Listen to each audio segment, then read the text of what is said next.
আল্লাহ তাবারক তাআলা রাতকে বানিয়েছেন বিশ্রাম নেওয়ার জন্য, মুমিন আরাম করার জন্য রাত দিয়েছে। আর সকাল থেকে সন্ধ্যা পর্যন্ত দিন দিয়েছে আল্লাহ তাবারক তাআলা মানুষকে রুজি রোজগার করার জন্য, কাজকর্ম করার জন্য। প্রত্যেকটি সকাল প্রত্যেকটি মানুষের জন্য নতুন নতুন আরেকটি বরকতের দিন শুরু হয়। আর যারা নাকি ফজরের নামাজ পড়ে সকালে ঘুম থেকে উঠে ফজরের নামাজ আদায় করে কামের মধ্যে বের হয়, তাদের কাজের মধ্যে আল্লাহ তাবারক তাআলা বরকত দান করেন। বন্ধুরা, প্রত্যেকটি সকাল হয়েছে আমাদের জন্য একটি নতুন নতুন অপরচুনিটি।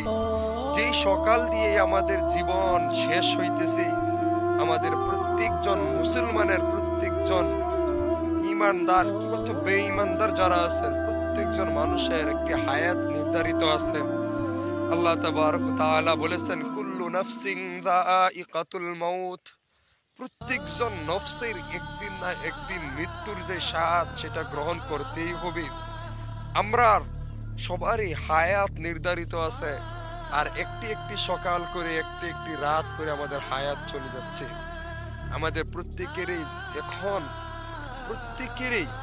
আমাদের কর্তব্য হয়েছে সকালে ঘুম থেকে উঠে ফজরের নামাজ আদায় করে আল্লাহর কাছে দোয়া করে, আমরা আল্লাহর কাছে দোয়া করে কাজের জন্য বের হব। আল্লাহ আমাদের কাজের মধ্যে বরকত দান করবে।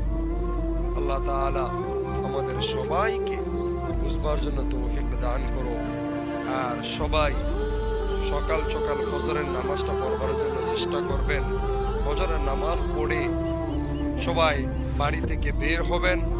অনেক মুসলমান দেখেছি আমি, মুসলমান হই, মুসলমানের ঘরে জন্ম নিয়ে কিভাবে সকালে ঘুমাই থাকে। অনেক মুসলমান দেখেছি ফজরের আজান চলে আর মুসলমানের ঘুম ভাঙে না, মুসলমান শুয়ে শুয়ে ঘুমাইতে থাকে।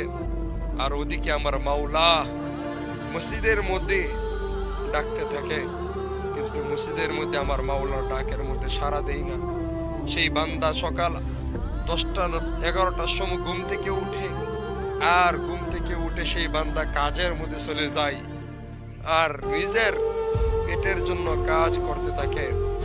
আর আমার মাওলা যে সকাল সকাল ডেকেছে, তার ডাকার মধ্যে সাড়া দেই না। আল্লাহ তাবারক তাআলা এরকম মুসলমানকে পছন্দ করেন না। আল্লাহ তাবারক তাআলা বলেছেন যে তোমরা সবাই চেষ্টা করো আমার দিনে রাতে 24 ঘন্টার মধ্যে আমার 5টি ডাক সাড়া দেওয়ার জন্য।